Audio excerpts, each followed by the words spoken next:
Hello, everybody. This is Empowering Democracy,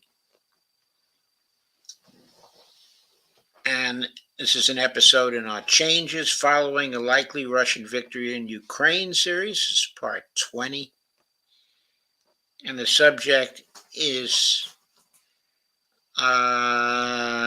NATO.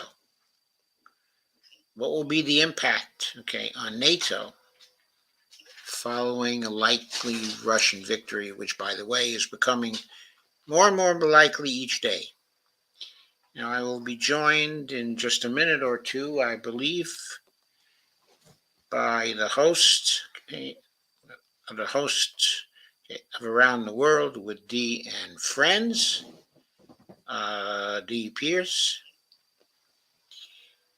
and we'll be discussing what's likely to happen to NATO.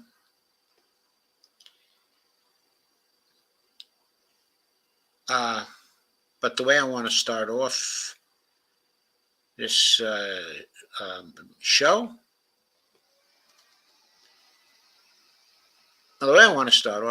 I think, is by showing a map, of Europe. So let me do that. Let's just show the map, just in case people have forgotten what Europe looks like. This is a map from the Library of Congress. I'm going to zoom out a little bit. Zoom out still more.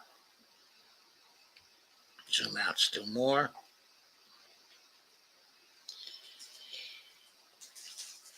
Okay, there's Iceland. There are the Nordic countries. There's Norway there in green. And Sweden in the middle. And Finland over on our right-hand side. Okay, there's the UK over there. Ireland over here. And the Low Countries. Spain and Portugal. There's France, and Germany.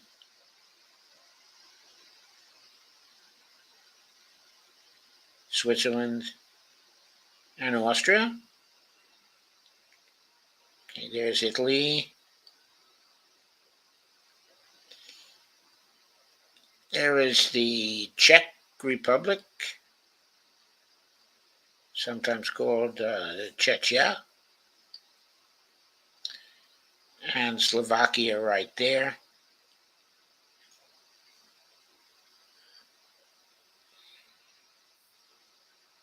And there is Hungary, right here. I'm going to let Dee in right now.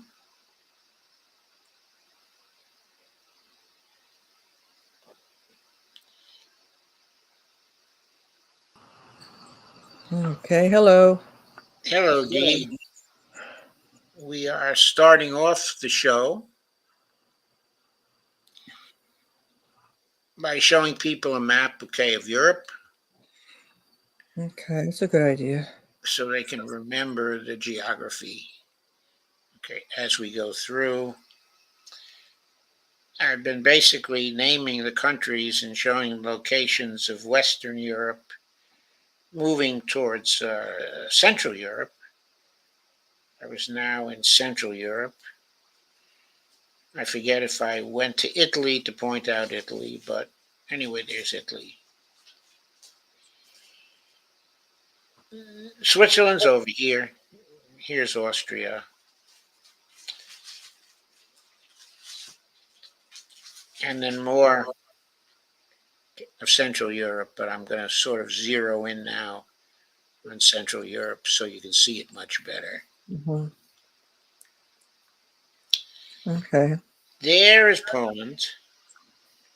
You see Poland going from Central Europe to Eastern Europe. Mostly it's considered an Eastern European country. Central Europe sort of phases over into Eastern Europe uh, in this area of Poland and the Czech Republic. Okay.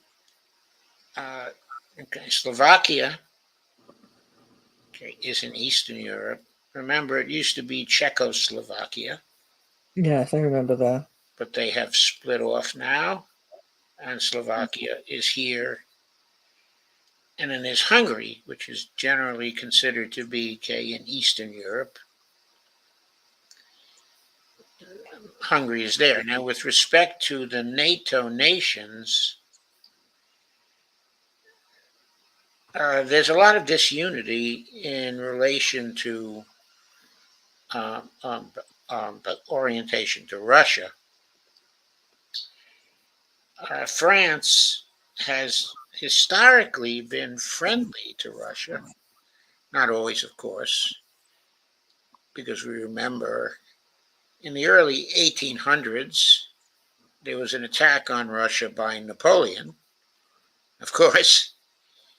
But since then, the relations, since that ended, the relations of France to Russia have generally been very good.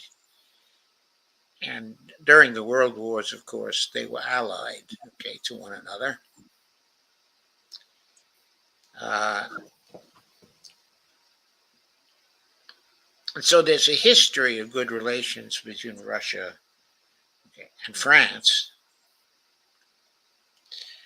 Also, Russia was once quite friendly to Germany. But of course, that ended in the years before the First World War. It used to be that Poland was not independent and was split up.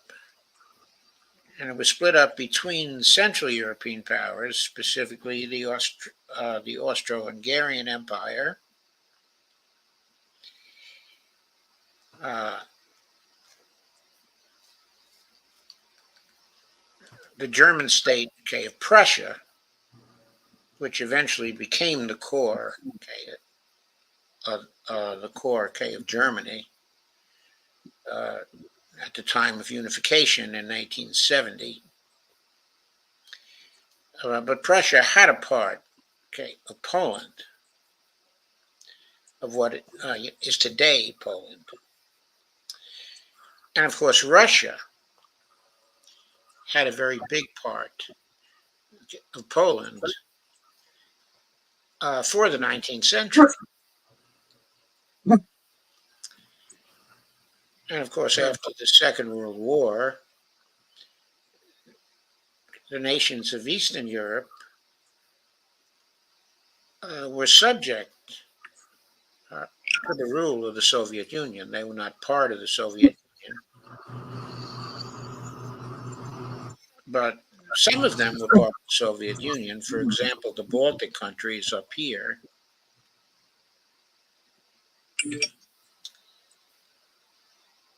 Let me sort of zero in on this. Okay, Estonia, Latvia,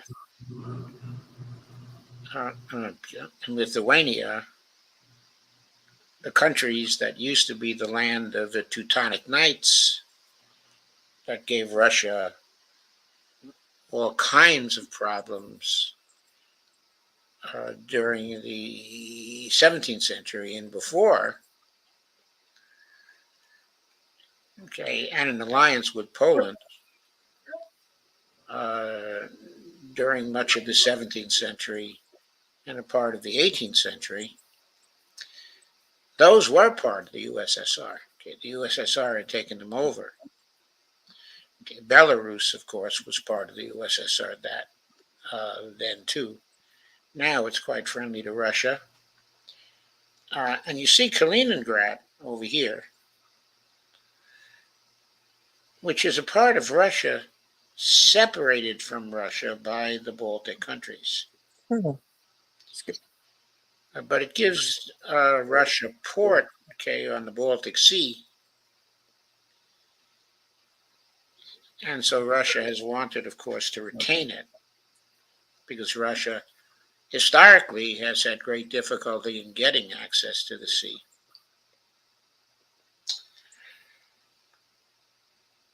So there, is Poland. I should mention, of course, that all these countries here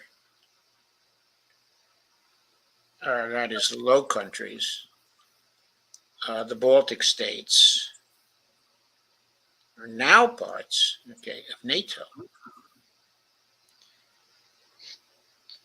and they have missiles in them aimed, at Russia. Same for Poland, also part, of NATO right now.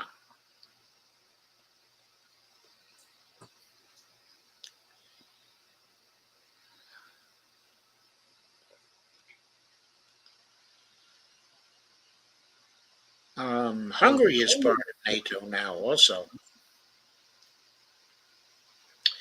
Hungary is part of the EU too, Mm-hmm. but it is a state inside of NATO that has not been happy with the intervention of NATO into Ukraine, in support of Ukraine in this war. Romania is part, of NATO.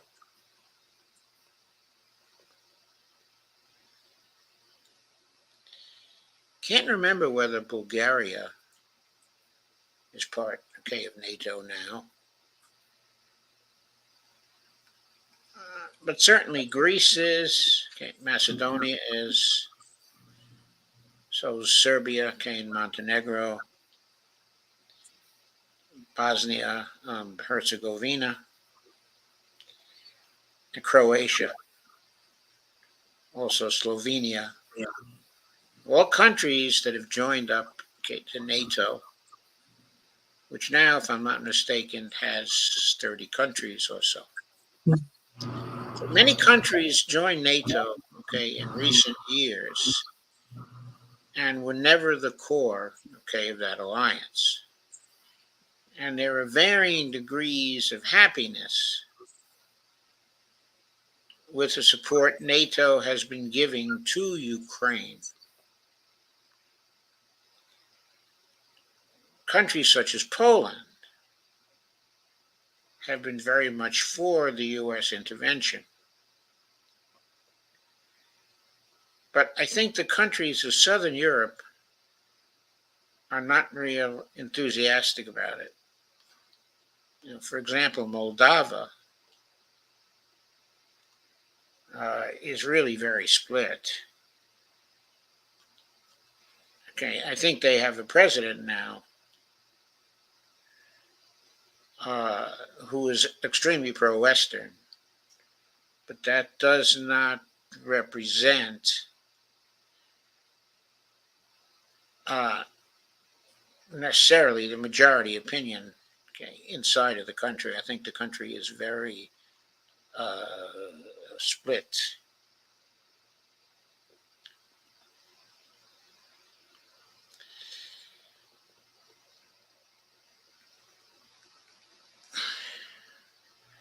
And I think a lot of these countries, of Eastern Europe,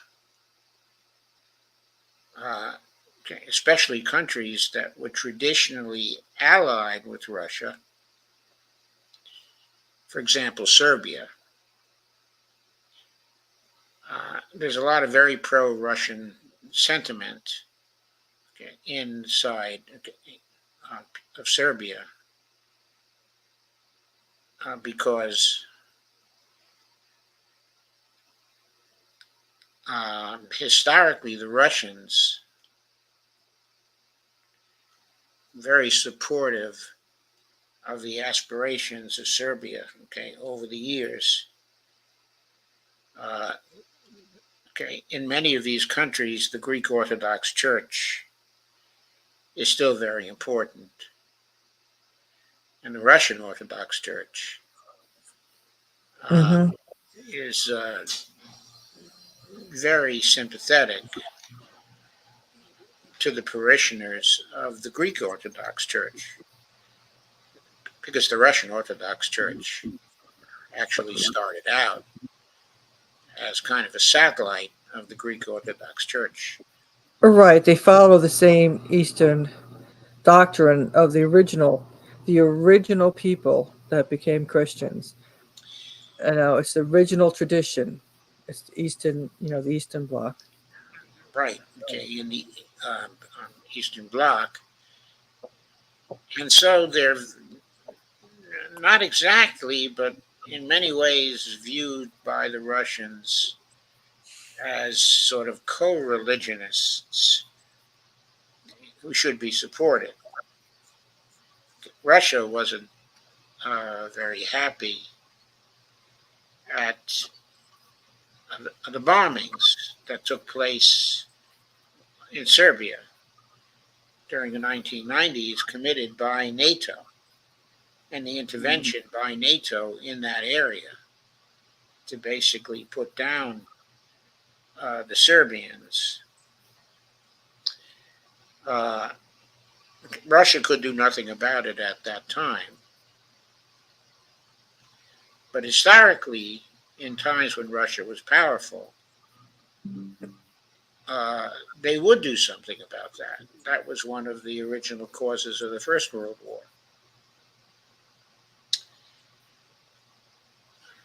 Okay, I wanted to familiarize you with this map because it's important as to where the Russians will go on this map. Mm-hmm.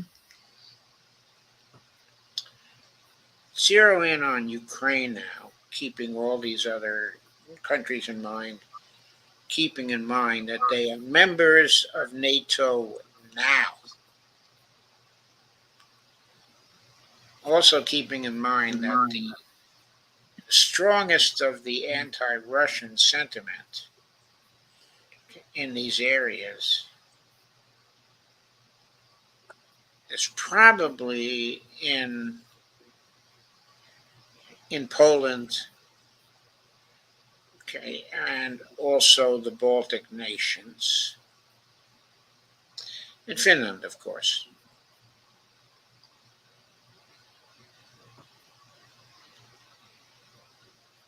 Okay, and Sweden and Norway to some degree, but especially Finland because they share a very long border with Russia. And their population is very small compared to the Russian population. So Russia has always presented an implicit threat, okay, to Finland. And in centuries past, when Sweden was a major European power and one of the great powers of the world, Sweden had both Norway and Finland under its control. And during those years, Sweden would invade Russia.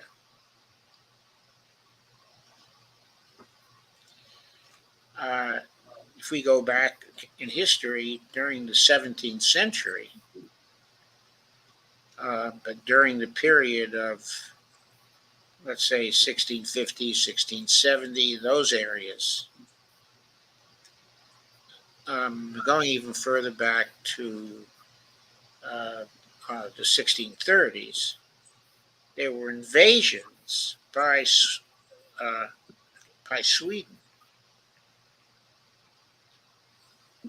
Uh, serious invasions, okay, of Russia.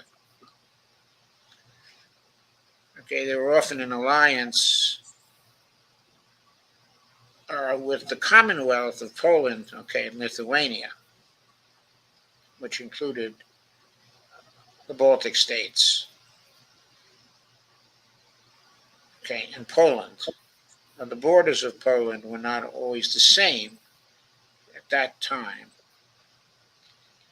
Poland included a part, okay, of Belarus, okay, and Ukraine, okay, at that time. It was all a commonwealth that was led by Poland and by the Baltic countries.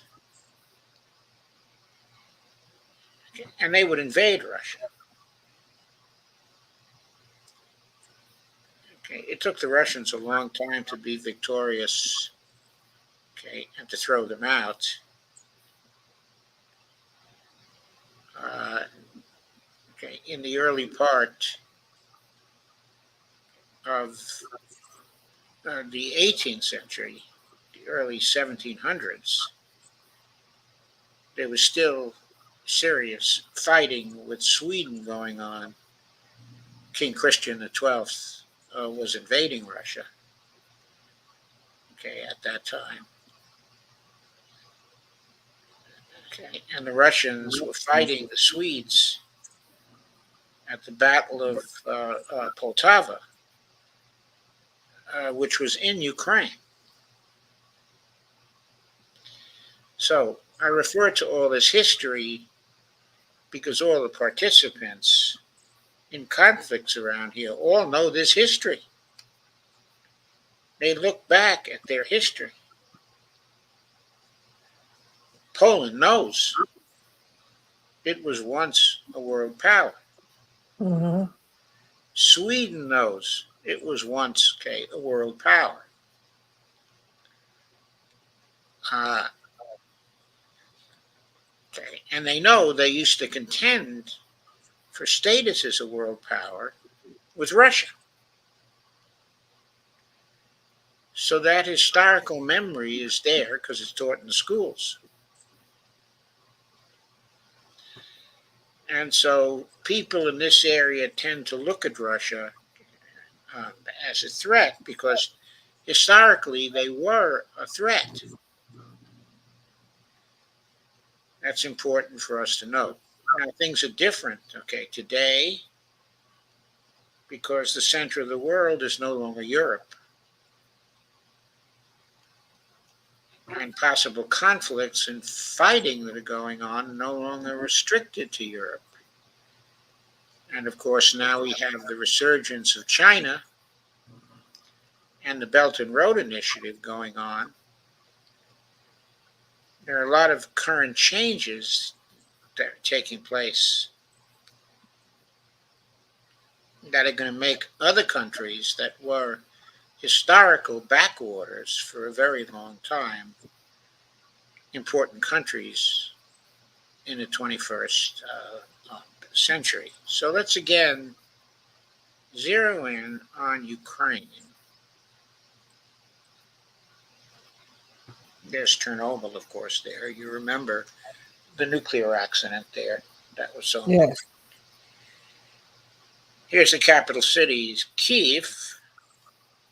Here is the Dnieper River, which is so important, okay, to Ukraine.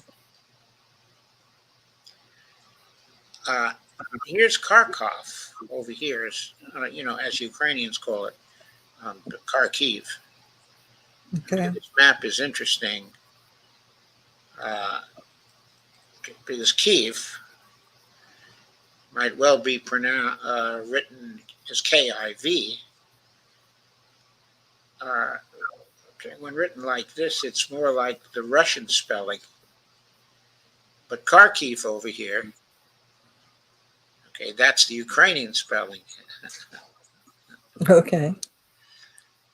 Okay, in Russian, Kharkiv is referred to as Kharkov. Okay, and it is predominantly a Russian city. It was very important in the Second World War in keeping the oil reserves of this area from Nazi Germany, in keeping them under control, okay, of Russia.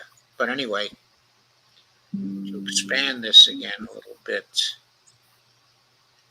where do I expand this map again? I'm sort Mm-hmm. of getting lost here. Oh, I see. Okay. Okay. So here is Kharkiv.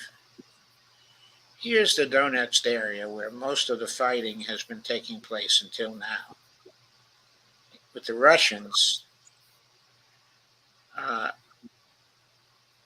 staying to the east of Kiev, okay, and uh, the river, Mhm. okay, and slowly the Russians have been fighting a war of attrition to get Ukraine out of the Donetsk region here. Then that goes down to the Luhansk region here. Let's see if I can get some identification of Luhansk here. I can't on this map, okay, but the Luhansk region, okay, is there. Okay. Zaporozhye is here. Kherson is here. Now, Okay. okay, the Ukrainian oblasts, okay, of Donetsk, okay, and Luhansk, and Kherson, okay, and also Zaporozhye, and the Ukrainian oblast of the Crimea, as we speak, okay, are annexed by the Russians. So they've been very successful in fighting the war of attrition and taking over a very big part, okay, of Ukraine, going all the way down here. And in 2014, they took over Crimean Peninsula here. So that's 20%, okay, of Ukrainian area, or 23%, 24%, okay, of Ukrainian area has been taken over by Russia. That is also the primary industrial heart, okay, of what was uh, um, um, um, Ukraine before the changes started happening in 2014. Of course, we know the changes were triggered by the coup, okay, in the Ukraine in 2014, which was backed by the U.S. and instigated by the U.S. That gave the Russians the opportunity to say, okay, if you're going to do that, we're going to take back Crimea, which is 95% culturally Russian. And we're going to take that back because that has our major Black Sea support, okay, of Sevastopol. Okay, it's a major vacation area for us. Uh, okay, you see, okay, it's very close to Russia.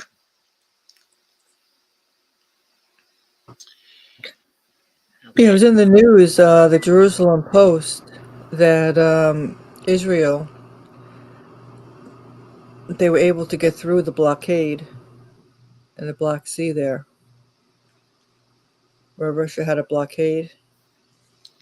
yeah, they still have a blockade, and you're saying Israel got through the blockade? Yes, that's what the Jerusalem Post is reporting with the assistance of the USA. Uh, I don't understand how they got through the blockade. I don't know, but they're bragging about it. It's in the Mm, Jerusalem Post. okay, and where they went to. Okay, we'll worry about that later. That's not central to this discussion. Right. Okay, in any case. So that's the lay of the land, okay, right now. Okay, Odessa is here. Historically, that was a Russian port, very important port for the Soviet Union. It's another culturally Russian area.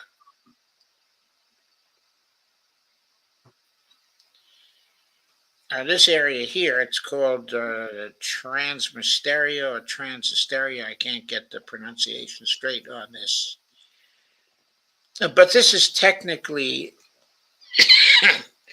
this area has a lot of Russians in it,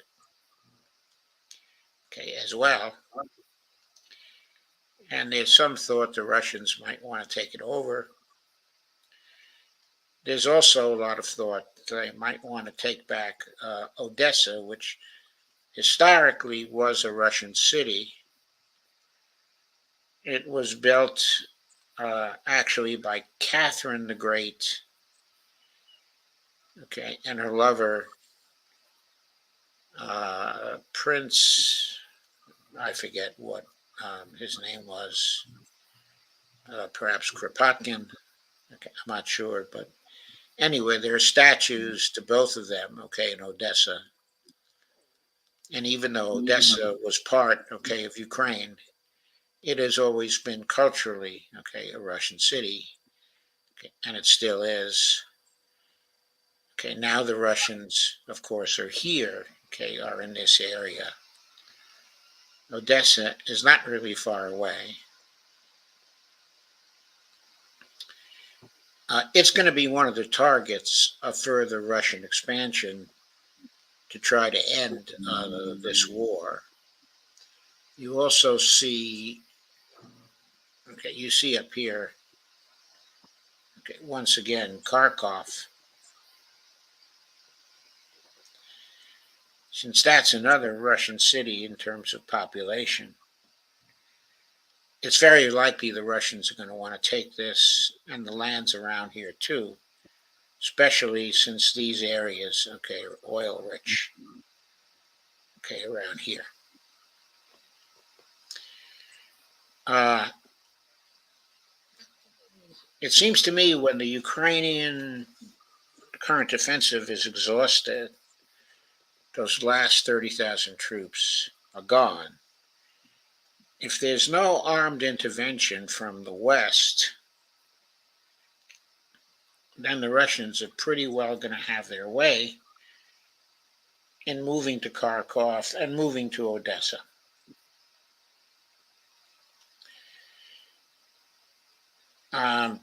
Basically crossing the river here.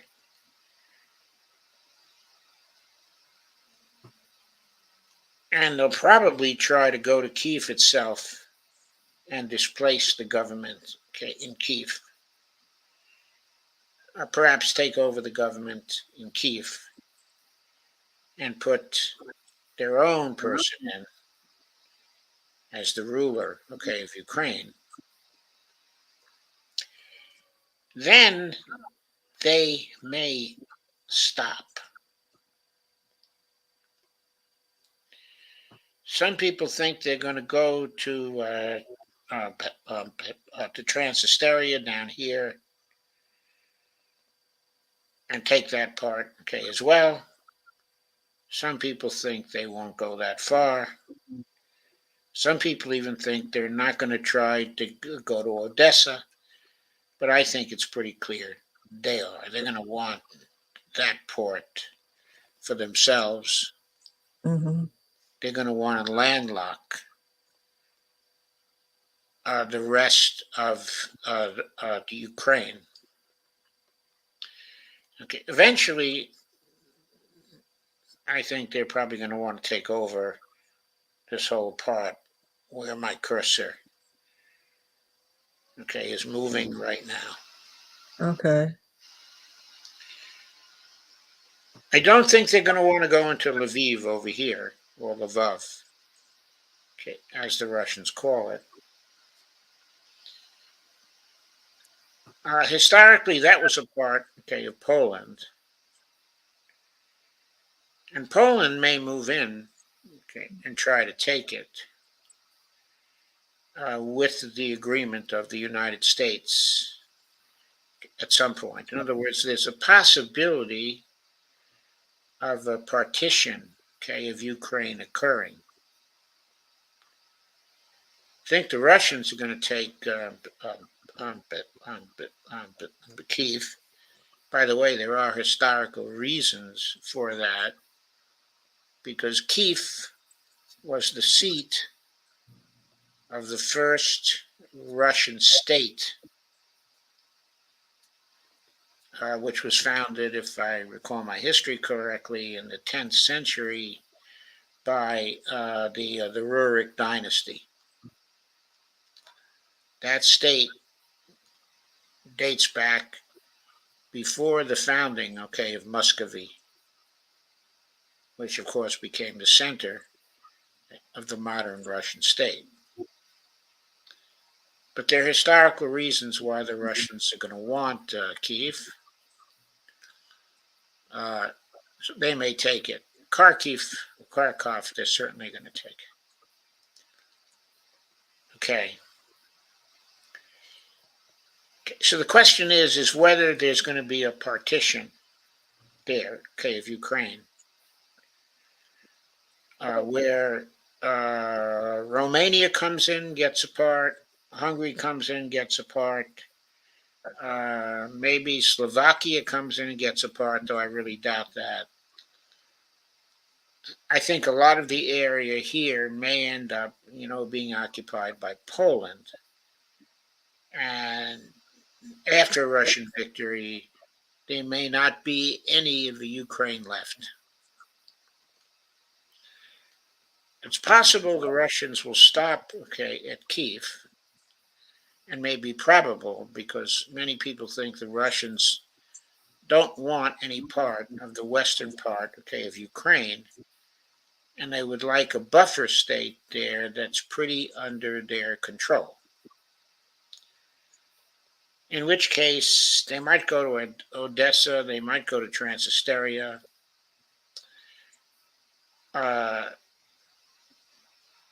They might go across the river,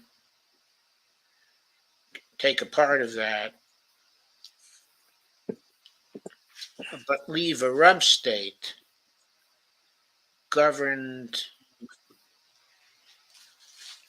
still may be governed from Kiev, but close to them so they can physically control Kiev.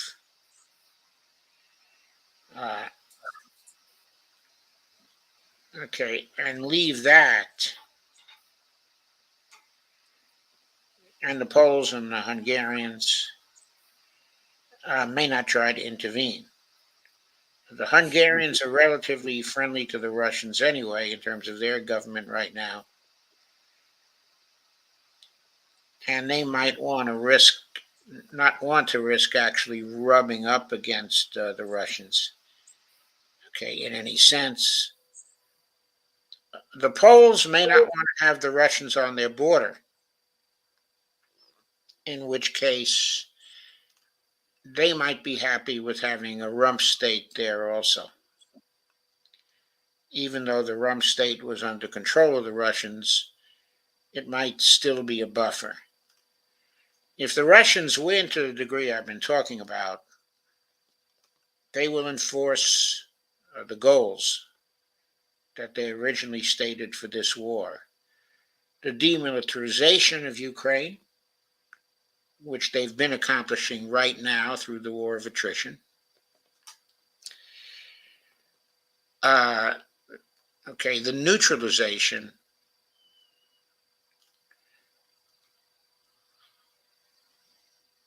one of their goals was the neutralization, of Ukraine, which the West was trying to disturb since 2014. That was the real cause of this war, the persistent effort by the Russians. Persistent effort by the collective West to destabilize what was a neutral Ukraine and to turn it into an ally of the West with weapons all pointed towards Russia. That was the outcome the Russians didn't want of all this conflict. So they were there for the neutralization of Ukraine, for the demilitarization of Ukraine. And the third goal was the denazification, okay, of Ukraine. If they were to leave a rump state there, they would still want to have considerable internal influence over there so they could find the Nazis in the Ukraine who are undoubtedly will flee to the west, okay, and to the Lvov area where they are relatively popular. But the Russians will still try to reach them there, basically to eliminate the Nazi power which existed, okay, in Ukraine, and which has been a factor, okay, in their government. I think the Russians are very serious about that. They're still going to pursue it. Okay, if the Russians decided to conquer the whole, okay, of Ukraine, the reason why they might try to do that is because that way they would be in a very good position to denazify, to get that third goal done. But I do think they're going to stop and leave a rump state. If the Poles decide it's too risky for them to move into the Lvov area, then the rump state will still exist. It will be a neutral state. Russia will help to economically support it, okay, and to restore it. With the aid of the Chinese, they'll probably take the Belt and Road Initiative through it. And that will be an important aspect of the Belt and Road Initiative, bringing it into to Eastern Europe, starting to approach also Central Europe. So those are the possibilities with respect to the end of the war, okay, in Ukraine. Now, those possibilities could be disturbed by the United States. In other words, the key thing here is how far the United States will go in trying to contest the victory in Ukraine that Russia wants. So far, NATO and the United States has been preventing the demilitarization, okay, of Ukraine by shipping all of the war materials we've been seeing into Ukraine. And that's been maintaining the possibility of Ukraine resistance to Russia. To some degree, the Russians have been happy for that because they've not only been demilitarizing Ukraine, they've been demilitarizing NATO too. And even though this wasn't one of the goals of their war, it's very convenient because NATO is out of ammunition, it's out of tanks, okay, it's not out of planes yet, but of course they haven't intended to send ground soldiers in there. Okay, but their military capability has been considerably denuded by the Russian attrition war, okay, in Ukraine. And a considerable part of the military capability of the United States has also been destroyed, okay, in that war. Now the United States is saying it's going to send some F-16s over there, but I don't think the F-16s are ever going to get there because I think the Russians are going to win the war first. I think the Russian counteroffensive, which is coming, okay, after the Ukraine counteroffensive, okay, is exhausted, I think that counteroffensive is going to bring the war to an end. When exactly, I don't know. Could be October, November, December, I think it's going to be by the end of the year. I think the Russians are going to attack soon, maybe within a month, and they're going to really start to roll things up in the eastern part, of Ukraine, get to Kharkov, get to Odessa, uh, and maybe get enough control over Kiev to put in a president who will just accede to their peace demands. So we come back to the question again of, will the United States tolerate that? Now, a very important question is whether the United States and NATO will tolerate that, in the sense that NATO won't resort to nuclear weapons of any kind to try to stop that. That's an important decision that we don't know whether it's been made, or not, or whether if it's been made, that it will change if the coming Russian counterattack is really as successful as I think, it's going to be. I'm going to assume here, there are a lot of people who are very afraid at this point that the collective West, NATO, United States, will resort to tactical nuclear weapons to try to keep the war going in Ukraine, and also hurt Russia.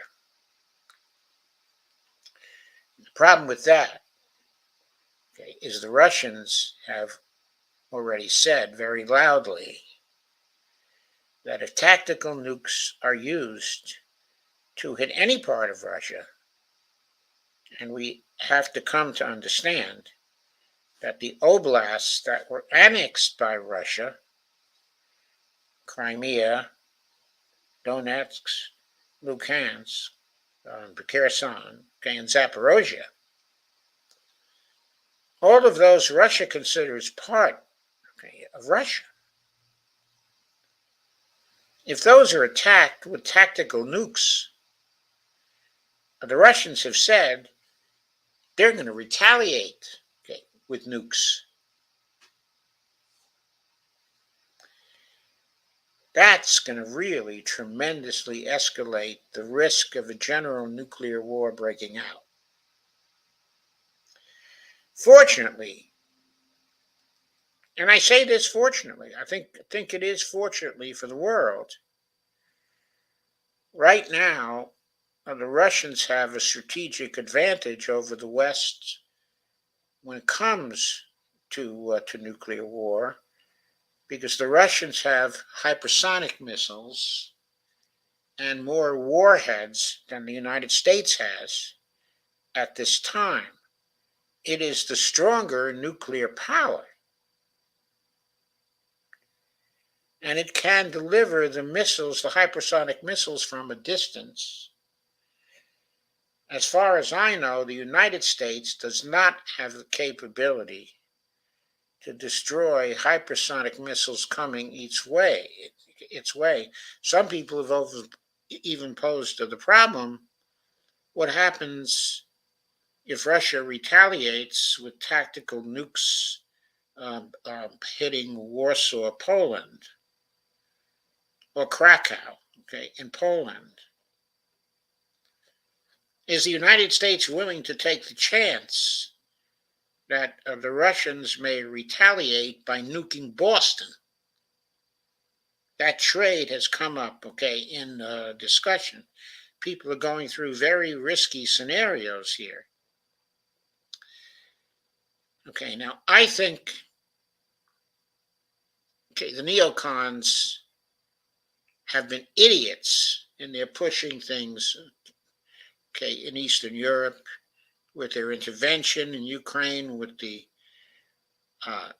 coup of 2014, with their continual efforts to keep the war going. All this has been idiocy. But my view is that the neocons are not insane, that they're not going to want to escalate by using tactical nukes when Putin has already made clear that if they use them in any Russian territory, and the Ukraine areas already taken over by the Russians are considered by the Russians to be Russian territory, with Putin saying he's going to retaliate, I don't think NATO is going to be up for initiating the use of tactical nuclear arms in this area.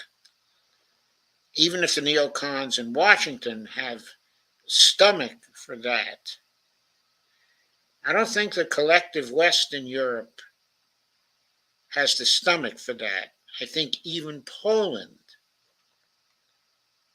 would withdraw from the possibility of using tactical nukes in any kind of intervention that the Russians might interpret as an existential threat, to Russia. Putin has said he won't be the first to use those weapons, but if anybody uses that, he will interpret that as an existential threat, and he will retaliate, in kind. So since I don't believe the neocons are insane, and I don't believe the Poles are insane, and I don't think the Baltic nations have the capability to implement insanity, though they might be slightly more insane than the others.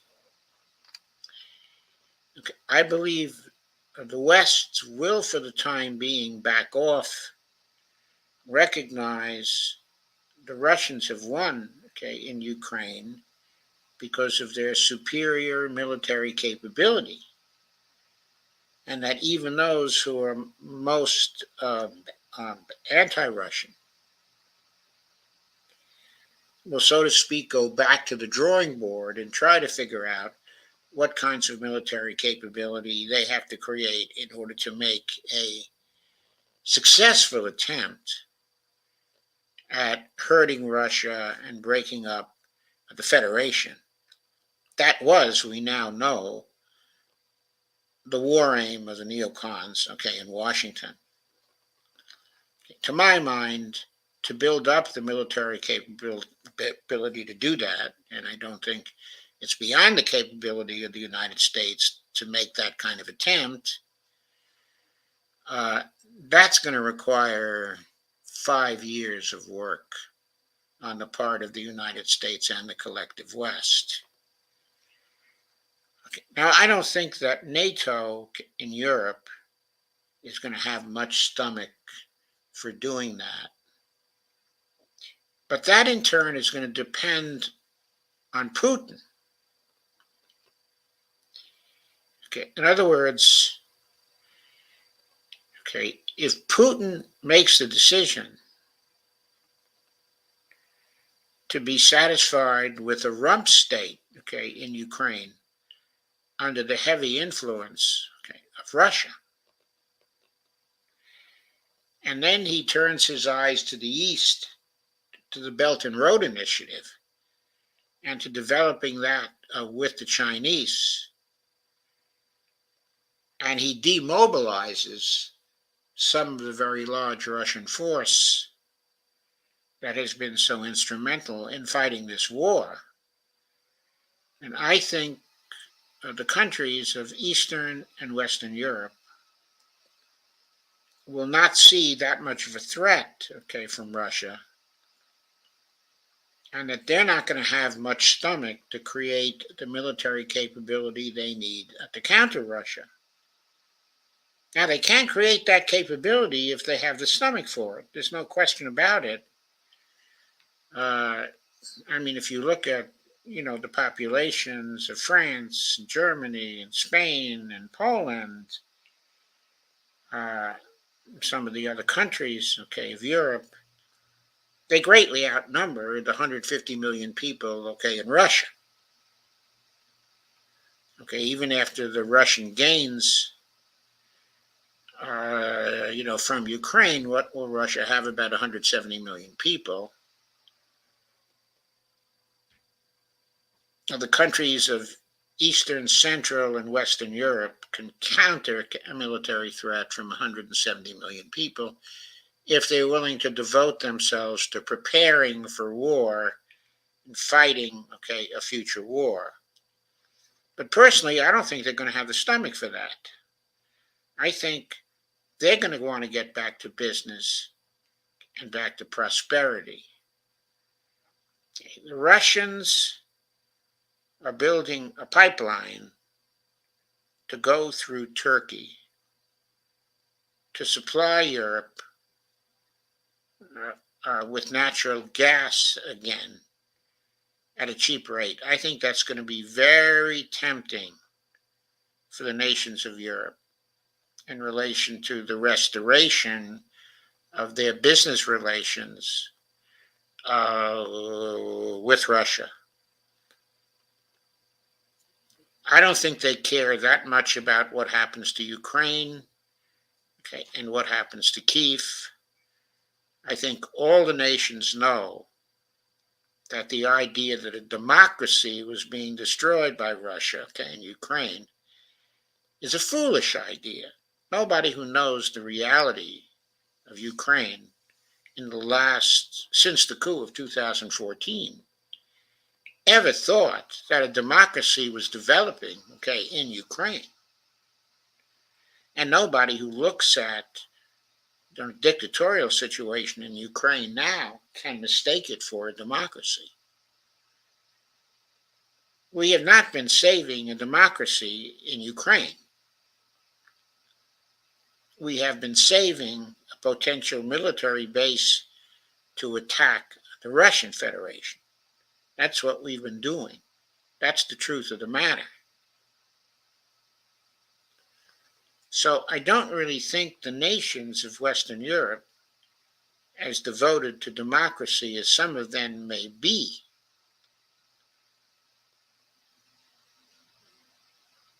are going to feel that badly at the loss of much of Ukraine to Russia and the creation of a buffer state there. If Putin moves for that outcome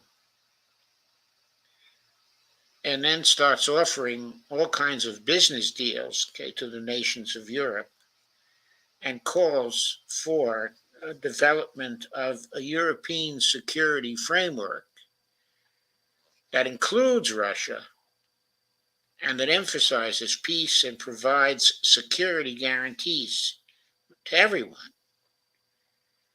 I think that after 2 or 3 years, the rest of Europe is going to accept that. Not necessarily the UK, not necessarily the US, but I think the rest of Europe will be happy to accept that kind of settlement. Also, a Ukraine that is neutralized, that is tied into the Belt and Road Initiative, is going to create great commercial opportunities for Central and Eastern Europe, all the nations of that area. The possibility of much greater prosperity will be very attractive to the NATO countries. The issue that's going to develop is whether NATO is really necessary. Okay, the Ukraine crisis, created primarily by the United States, was partly initiated to give NATO a continued reason for being.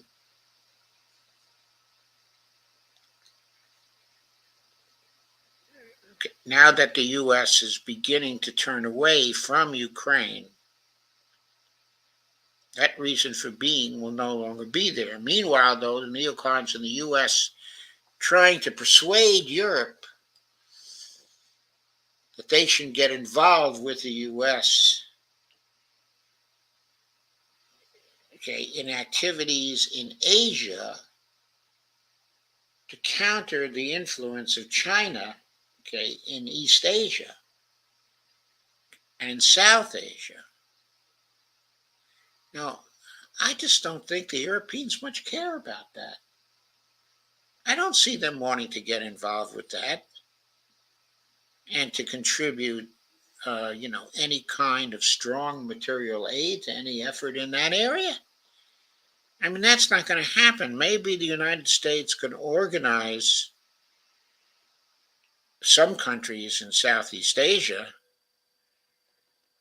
to somehow counter the Chinese in certain areas.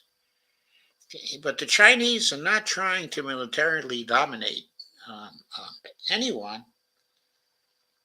They're just trying to get business going and to make the Belt and Road Initiative a great success for all involved. It's a very constructive activity in terms of the way that other countries are looking at it. So, in the longer run, I don't see the nations of Western Europe buying into the U.S. project of countering the influence of China, in East Asia. I mean, I think that's very far-fetched.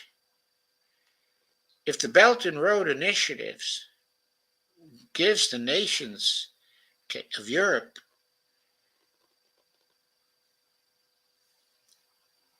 expanding relationships with China and prosperity for all, what does the U.S. have to counter that? And if we're looking 2 or 3 years out, won't it be the case that the restoration of business relations going through Russia, to Europe, won't that be much more attractive to Europe? China doesn't seem to be much of a threat to anyone militarily, except maybe to Taiwan, because eventually it wants to have the reunification of Taiwan. But even there, the Chinese plan to get the reunification of Taiwan, I mean, they were happy to have it done by 2050, completely voluntarily. They weren't trying to rush things. It's the U.S. intervention in Taiwan and the attempts by the U.S. to set Taiwan against China. And those efforts, I think, are also about to fail, because I think the political situation in Taiwan is going to change in 2024, that the Kuomintang Party, the Kuomintang Party is going to take over, and they're going to want to emphasize business with China, again, and not any military opposition. And they're going to emphasize eventual reunification with China. So what does that do to the current Taiwan project that many of the people in Congress seem to be in favor of right now? I mean, I think it's going to end. So then the question once again would arise. What's the reason for being, of NATO? Is it to intervene in Africa? Who's going to have the stomach for that? Is it going to be to intervene, in the Middle East, following the disasters we've already had in the Middle East? People are fed up and they're sickened by all this. I think so. I think everybody is sick and tired of this crap. The withdrawal from Afghanistan, where NATO was, the withdrawal of the United States from Afghanistan. Uh, that was just a case showing that the military power of the United States was impotent in that fringe area of the Middle East. And the military power of the United States has not been covering itself with glory in Syria either.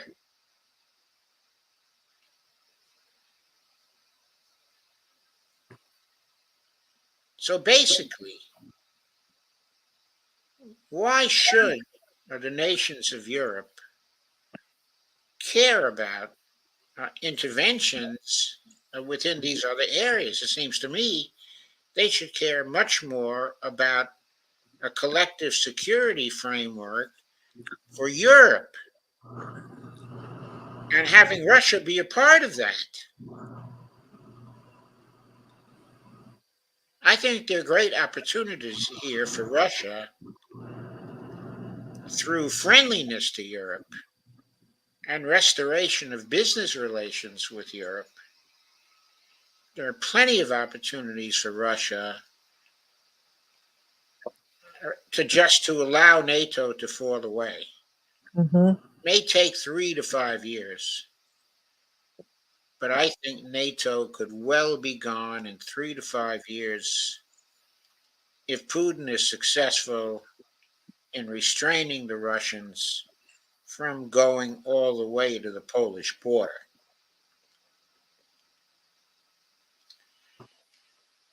If the Russians allow Ukraine to survive as a neutral rump state and then do their best to restore relations, including even perhaps rebuilding the Nord Stream pipeline, uh,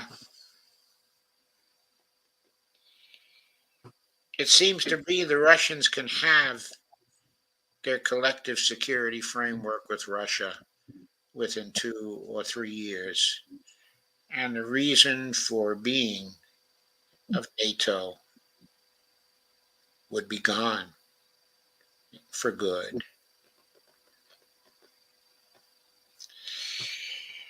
Okay, Dee, what do you think of all this? Have I neglected anything? Is there something I haven't No, thought of? I think Is there? no, I think you've covered everything, Joe.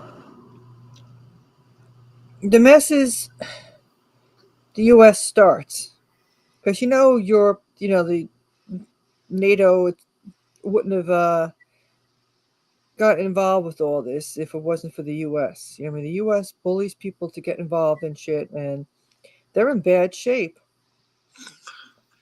Okay, there's The one thing here that I want to do now, which I planned to do actually earlier in the show, but I got myself all sidetracked.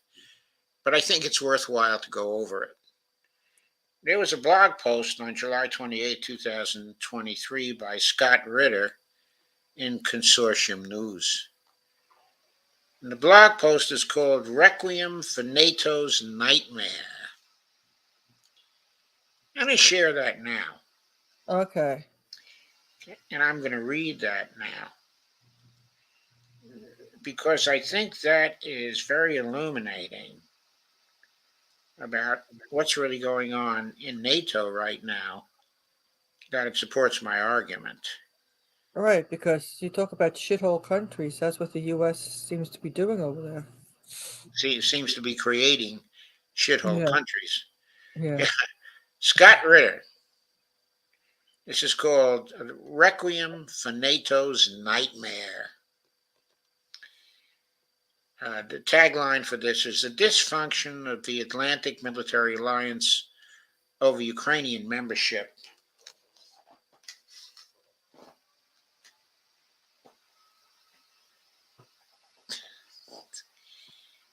was just the most public manifestation of a debacle that was the Vilnius summit. That refers to the NATO summit, in Vilnius, Vilnius, the capital, of Lithuania, I believe. uh, where they held their recent party, the NATO party. Okay. And where President Vladimir Zelensky got really unhappy during many meetings. This is a picture of him during a memorial for fallen Ukrainian soldiers in Lviv in January. I don't think there was that much fighting in Lviv, but okay. Ukrainian President Volodymyr Zelensky, who, by the way, Joe Biden kept referring to as Vladimir Zelensky, which undoubtedly made Zelensky very, very angry, emerges as a tragic figure in the unfolding drama that is the Russian-Ukrainian conflict. I don't know if I have the stomach to consider him a tragic figure because his decisions killed so many Ukrainians. He was asked to sacrifice the lives of his countrymen in order to be seen by the US and NATO as worthy of joining their club. But when the sacrifice did not produce the desired result, i.e., the strategic defeat of Russia, the door to NATO, which had been left open a crack to tease Ukraine into performing its suicidal task, was slammed shut. Okay. By the way, Scott Ritter, of course, is just about the best commentator on the Ukraine war we have in the West. There are many good commentators. Scott has always come over to me as the best, but other notable ones are the Duran people, also Brian Berletic, Gonzalo Lira, Colonel McGregor. There are many other very, very good ones. A lot of people have gotten into commentating about this war.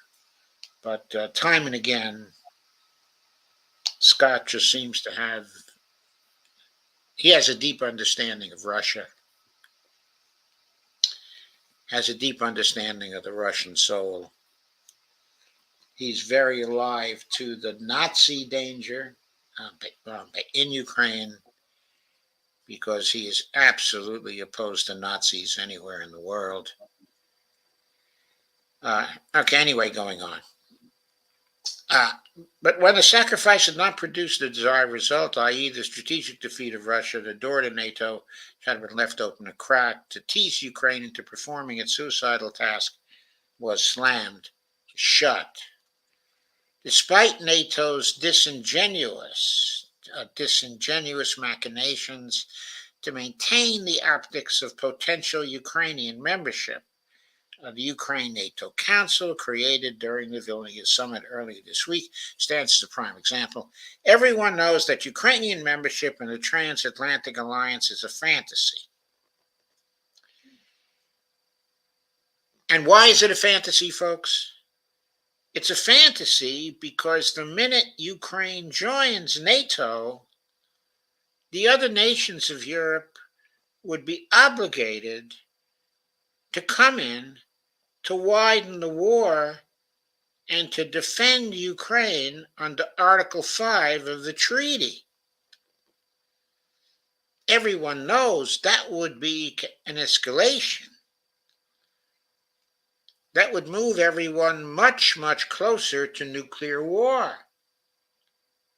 And the fact that NATO wouldn't go ahead and incorporate Ukraine or even put together a plan for the incorporation of Ukraine says to me that the nations of NATO and the neocons in Washington have no stomach for a nuclear war right now. That's the surest sign that they don't have any stomach for it. I think Ukrainian membership in the transatlantic alliance right now is a fantasy. Vilnius showed that. So Ukraine is now left to pick a poison of its own choosing. Accept a peace which makes permanent Russian territorial claims while forever foregoing the possibility, however distant, of NATO membership, or to continue to fight with the likely outcome of the additional loss of territory and destruction of the Ukrainian nation and people. Robert Graves' autobiography, Goodbye to All That. Robert Graves, of course, is a very famous author, does double duty by providing a template for Ukraine as it charts the passing of Europe's old order, the US nominated NATO alliance, the European Union, and the rules based international order, and all the post World War II structures which held the Western world together for nearly eight decades. They're all now crumbling around us. You see, Scott sees that with the rest of us. He sees the multipolarity rising. He sees the BRICS. He sees the Shanghai Cooperation Organization. He knows all that. Graves struggled to adapt to post war England in the aftermath of the horrors of the First World War, and his observations of a nation collectively struggling to define itself is a cautionary tale for what is in store for Ukraine. As Ukraine bids farewell to its former self, it must also part with its dreams of becoming one with the European community whose own longevity is very much in doubt. That is largely because of its disastrous involvement in the Russian Ukrainian conflict. By the way, there's a picture of the trench warfare that exists now. Okay, in Ukraine, Ukrainian trench line at the Battle of Bakhmut, November 2022. Ukraine will never be the same after this war ends. Neither will the NATO alliance. Having defined the proxy war it is waging in Ukraine against Russia in existential terms, NATO will struggle to find both relevance and purpose in a post conflict world. I mean, I think Scott is completely right about this. What will a rough Ukraine do? How it will define itself? How will it, define itself? As a poor agricultural country with no future? A considerable part of whose agricultural capability has been taken away by the war? A considerable part of its black earth? The Vilnius summit on July 11th to 12th in many ways represented the high watermark of Europe's old order. The summit was the requiem for a nightmare of Europe's own creation, the death of a nation, the nullification of a continent, and the end of an order which had long ago lost its legitimacy. Isn't this really lovely writing by Scott? Strange isolation. Watching the reporting from the Vilnius summit, I was struck by the strange isolation of Zelensky as he sought to mingle with the leaders of NATO nations that called him friend and ally, but treated him and the nation he leads as anything but. Zelensky had pulled out all the stops to jockey Ukraine into position for NATO membership, only to be scratched at the gate. Briefed in advance of the proposed NATO communique declaring that Ukraine would be invited to join the alliance, quote, when allies agree and conditions are met, the Ukrainian president was left to vent his frustration to an accommodating press, only too willing to jump on the chance to flame the fires of scandal. Quote, it's unprecedented and absurd, unquote, Zelensky bemoaned. And quote again, quote, when time frame is not set neither for the invitation nor for Ukraine's membership. while at the same time vague wording about conditions, quote unquote, is added even for inviting Ukraine. He was mollified after being chastised by his NATO masters. Zelensky then later changed his tune, speaking of his desire to join NATO, but in a new non-confrontational manner. Quote, the results of the summit have been good, unquote. Zelensky told NATO Secretary General Jens Stoltenberg during a joint press conference. Quote, but if we had got an invitation to NATO, they'd have been perfect, unquote.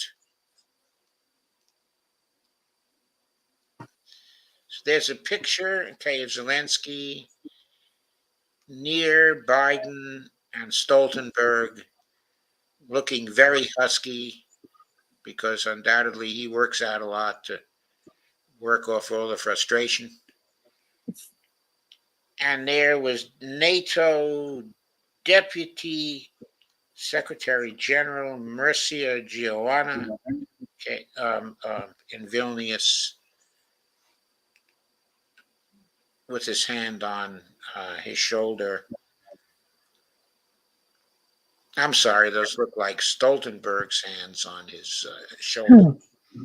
Yeah, they're just so. I don't know, the whole thing is creepy. And there's Biden to his left. It's almost like they're restraining Zelensky from punching Biden. Later, during a press conference with U.S. President Joe Biden, Zelensky stood mute while Biden continued to pour cold water on the prospects for Ukrainian NATO membership. Quote, we've just concluded the first meeting of the NATO Ukraine Council, and where all our allies agreed Ukraine's future lies with NATO, unquote, Biden said.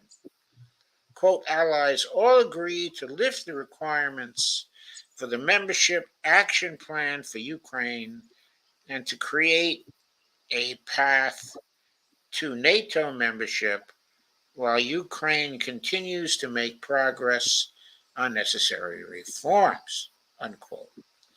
One could sense the anger and frustration in Zelensky's eyes as he listened to Biden add insult to injury by calling him, quote, Vladimir, unquote, Ugh. as opposed to Volodymyr, which is the Ukrainian pronunciation of the same name.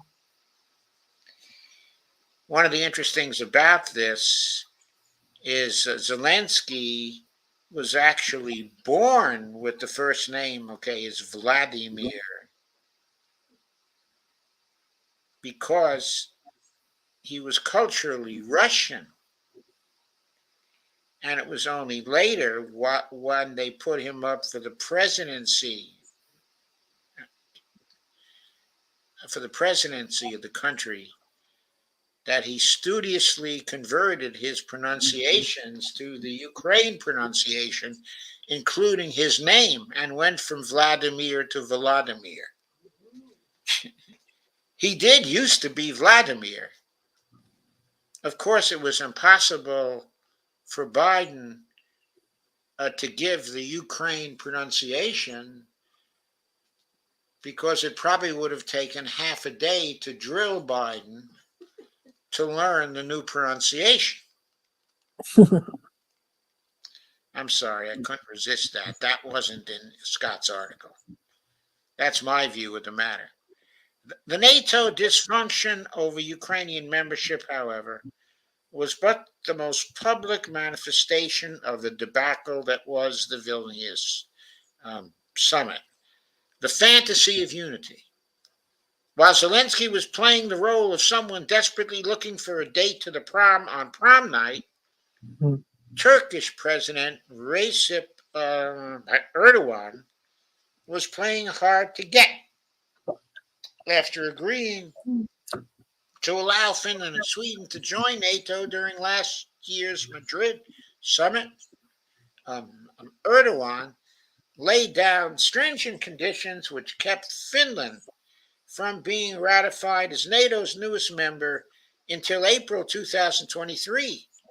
That's good for Finland, by the way, because the longer Finland is kept out, okay, of NATO, the more likely it is that Russia will not set up its military capabilities for a quick attack into Finland. I mean, Finland was really stupid to try to join NATO this time. Uh, he left Sweden in the lurch on the eve of the Vilnius summit. Okay, now to get new members into NATO, you have to have everybody unanimously agree, and the agreements have to be ratified by the parliaments of each country. And I'll have a comment about that in just a minute. Just before departing for Vilnius, Erdogan surprised many by linking Turkish ratification of Sweden's bid to join the transatlantic alliance with Turkey's desire to join the EU. Because the EU has studiously kept Turkey out for years and years and years. Turkey has wanted to join the EU. But also, Turkey has been an observer at BRICS, and I think has been also maybe trying to join BRICS. So I think what Erdogan is aiming for is somehow being a part of both the EU and BRICS, so he can stand at the center and broker relations between BRICS and the EU and make money for Turkey out of that and himself. I think he's trying to be the classic middleman between both of the alliances. Anyway,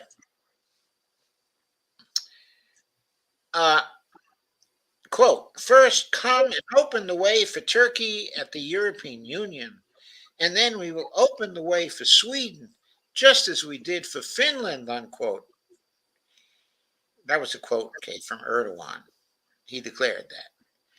Shortly after arriving in Lithuania, Erdogan met with NATO Secretary General Jens Stoltenberg and Swedish Prime Minister Ulf Kristersson, after which Erdogan reversed course, saying Turkey supported Sweden's accession to NATO.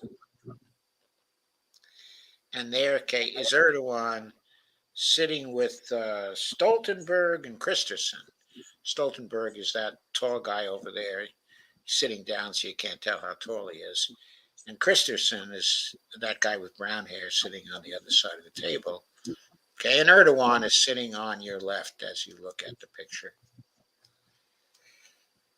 While Erdogan did not get his invitation to join the EU, Sweden promised to actively support the modernization of the EU-Turkey customs union and visa liberalization regarding applications by Turkish citizens for visa-free travel to Europe. But the Stoltenberg-Erdogan-Kristersson meeting was merely window dressing for more substantive behind-the-scene horse trading between Erdogan and Biden, which saw Turkey green-lighted to buy new F-16 fighters and have its existing fleet of F-16 fighters to be modernized. Getting F-16 fighters had been a major goal of Turkey's ever since the U.S. in 2019 removed Turkey from a U.S.-led international program to develop and produce the F-35 fighter, following Turkey's purchase of the S-400 air defense system from Russia. In other words, Turkey wanted an air defense system, and the U.S. probably offered them the Patriot system. Turkey probably decided the S-400 air defense system was better, and so they made an agreement with Putin to buy that. And the U.S. didn't much like that. The F-16 sale, however, had been stalled following the imposition of sanctions on Turkey in December 2020 as part of the Countering America's Adversaries Through Sanctions Act, the CAATSA, the first time such sanctions targeted a NATO member.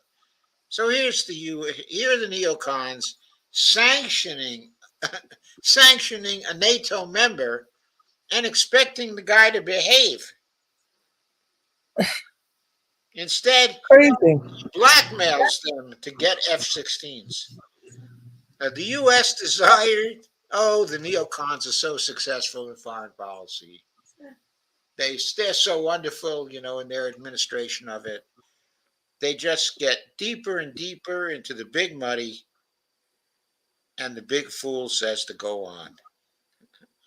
Now, the U.S. desire to see Sweden enter NATO as soon as possible appeared to be sufficient justification for the Biden administration to waive the CAATSA sanctions and send the F-16 deal to the U.S. Congress with its blessing.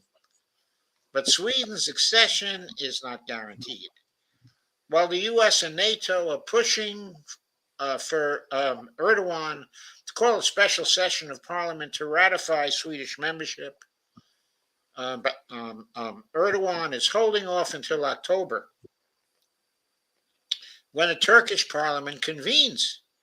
Erdogan is looking for assurances that the F-16 deal will be approved by the U.S. Congress. This is not a sure thing, however, given concerns among lawmakers over Turkey's strained relationship with NATO ally Greece, and the view that deconfliction there is as important as Sweden's NATO membership. So you see all the disunity being brought out in this article by Scott. This is one of the reasons, this disunity is one of the reasons why I think NATO is just going to fall away if the war ends and Russia allows a Ukrainian buffer state to continue to exist. If the rest of Europe perceives that Russia is not a threat and wants to live in peace with them and do business, there's not going to be any continuing reason for NATO to exist. To sum up, Biden and Stoltenberg highlighted a decision by Erdogan to move the application for Swedish membership to NATO onto the Turkish parliament for ratification as a symbol of NATO's, quote, rock solid, unquote, unity. Left unsaid is that Erdogan had to threaten NATO to get the U.S. to articulate a bribe that had the U.S. waiving its prior sanctioning of a NATO ally, while at the same time compelling the U.S. to consider the security implications of the deal, given the open hostility that exists between Turkey and fellow NATO member Greece. Webster defines, quote, unity, unquote, as a, quote, condition of harmony, unquote, and, quote, the quality or state of being made one, unquote. When it comes to the proper usage of that term, I don't think the contentious relationship between Turkey and NATO qualifies. Add to this France's rejection of a proposal to open a NATO liaison office in Japan, and Hungary's ongoing disagreement with NATO and the EU over how to respond to Russia's conflict with Ukraine. And one finds a NATO edifice riddled with fissures of discontent and disagreement, which can only deepen as NATO stares the growing probability of a Russian military victory in the face. Okay, the next section is called Goodbye to All That. If the weeks leading up to the Vilnius summit were defined by the desire on the part of NATO to see the long-awaited and much-touted Ukrainian counteroffensive reach its maximum potential, the days which preceded the NATO gathering have confronted both Ukraine and its Western allies with the reality the war is not going well for either. The Ukrainian counteroffensive was formed around a core force of some 60,000 Ukrainian soldiers who received special training by NATO and European militaries on weapons and tactics designed to defeat the Russian defenses. Since the counteroffensive began on June 8th, Ukraine has lost nearly half of these troops. So remember when I said there were 30,000 left, that's where I got that 30,000.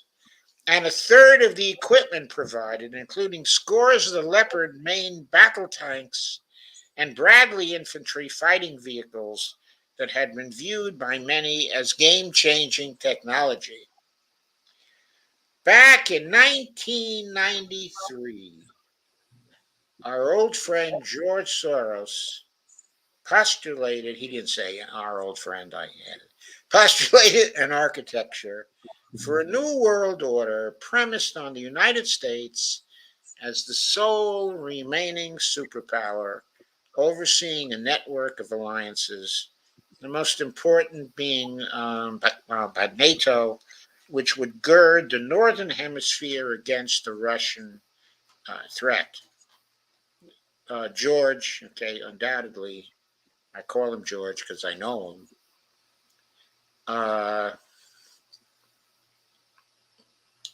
George has a thing for Russia, has a negative thing, okay, for Russia. I don't fully understand why, because he should have a much stronger thing for Germany for obvious reasons, but somehow he just views Russia as the eternal threat, in spite of the fact that the Soviet Union collapsed and the successor state, okay, of Russia was reduced to a shadow of its former self. And this was back in 1993. Quote, the United States, unquote, Soros wrote, quote, would not be called upon to act as the policeman of the world. When it acts, it would act in conjunction with others. Incidentally, the combination of manpower from Eastern Europe with the technical capabilities of NATO would greatly enhance the military potential, unquote, of any U.S.-led alliance structure, quote again, because it would reduce the risk of body bags for NATO countries, which is the main constraint on their willingness to act, unquote. 40 years later, it is 40 years since then, this very scenario is playing out on the bloody battlefields of Russia and Ukraine. The billions of dollars of military assistance provided by the U.S., NATO, and other European nations is the living manifestation of the, quote, technical capabilities, unquote, Soros spoke about, which are being married to, quote, manpower from Eastern Europe, unquote, i.e. Ukraine, to enhance the military potential of NATO in a way that reduces, quote, the risk of body bags for NATO countries, unquote. Left unspoken are hundreds of thousands of body bags that have already been lowered into the dark soil of Ukraine, highlighting the callous disregard for that human tragedy by the Vilnius attendees. And that's the way Scott ended that particularly wonderful piece.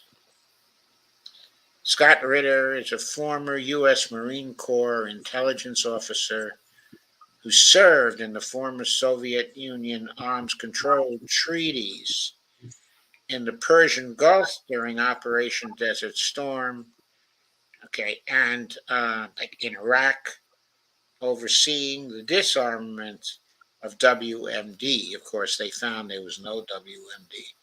His most recent book is Disarmament in the Time of Perestroika, published by Clarity Press. So that's it. And I think that totally reinforces what I was saying and totally emphasizes why NATO is likely to disintegrate within a few years. Yeah, I hear that all over. You know what I'm saying? It seems to be common with people that follow things to come to that conclusion that it's going to be disintegrating. Yes, it's going to be disintegrating, particularly with the one condition that Putin decides to leave a rump state. If he goes right to the borders of Poland, though, it will give credence to the fact that Russia is a threat and was not fighting this war from a defensive posture or from a defensive intention. I personally think that was Russia's intention, that it fought this war purely in what it perceived to be self defense. Uh, Yeah, I agree with that because if people would only do some research, they could see it for themselves. yes, they won't do the research, but if what they see is Putin stopping and leaving a Ukraine, however rumpke it may be, as a buffer between Russia and Poland, I think it will do much to discredit the idea that Russia has aggressive intentions towards the rest of Europe. And if Russia then, after making such a settlement, starts proposing all kinds of commercial deals with Europe and offers to rebuild the pipeline, okay, with Germany,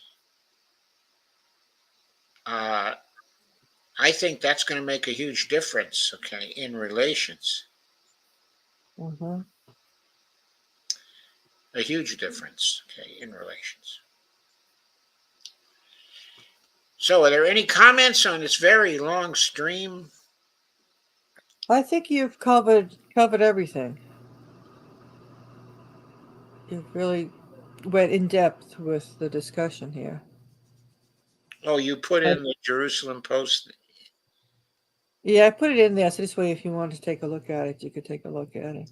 Okay, maybe we take a brief look at it now because yeah, I'm looking at the comments here. It just seems that people. Well, you know what's going on too is I've noticed you have different people going live, like Bernie Sanders or some congressperson or something going on that for some reason people are going over to these other sites. Well, This way, you'd be better off to rebroadcast it later. yeah, I mean, hopefully we'll get some more action later, but even if we don't, uh, if we can split this up into some smaller pieces, we may be Hmm. able to get some action on it. Hmm. Okay, I think I really did a great analysis here, but of You course, did. I thought you did too. And I'm just sitting to myself. It's a shame that whatever people are looking at. so let's look at the Jerusalem Post article briefly. I will stop the screen and I'll put that up. Yeah, it's very short, so but it just kind of gives you an idea of Yeah, I figured I was where they are. curious to know what the hell.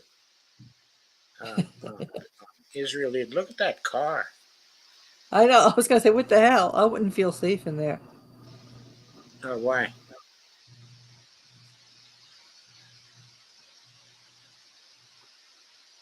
The prices might surprise you. Hmm. Oh, there's a picture of an electric car here for seniors. Okay, it's very small. It's a two-seater. It looks very futuristic. Uh, it doesn't give any prices here. Okay, anyway, Israeli vessel breaks through Moscow's Black Sea grain blockade report. Russia stepped away from an agreement that allowed Ukraine to export grain from its ports in mid-July. Yeah, Russia stepped away because the West broke the agreement. Exactly. That part's left out. Yeah. Far be it from the Jerusalem Post to be objective and include that part, right? I know, right? Russian Navy patrol ship Baikov class corvette Dmitry Rogachev sails in Bosporus on its way to the Black Sea in Istanbul. So,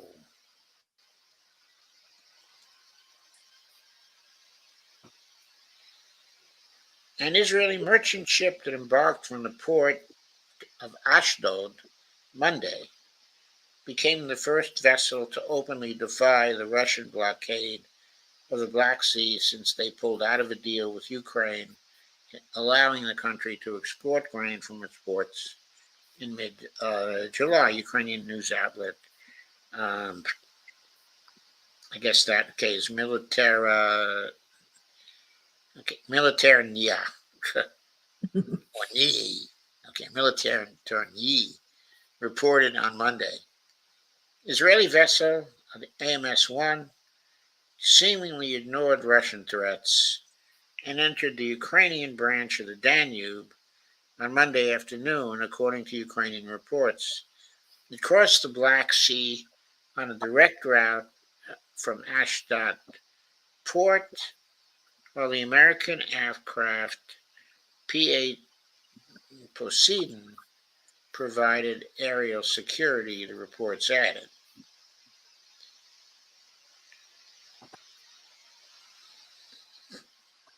And there is a tweet in Ukrainian that I cannot read there.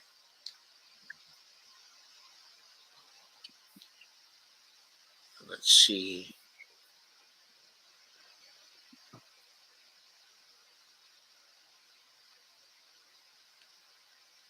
I'm trying to understand the route, but that graphic is not really helping me very much. Maybe I can expand it.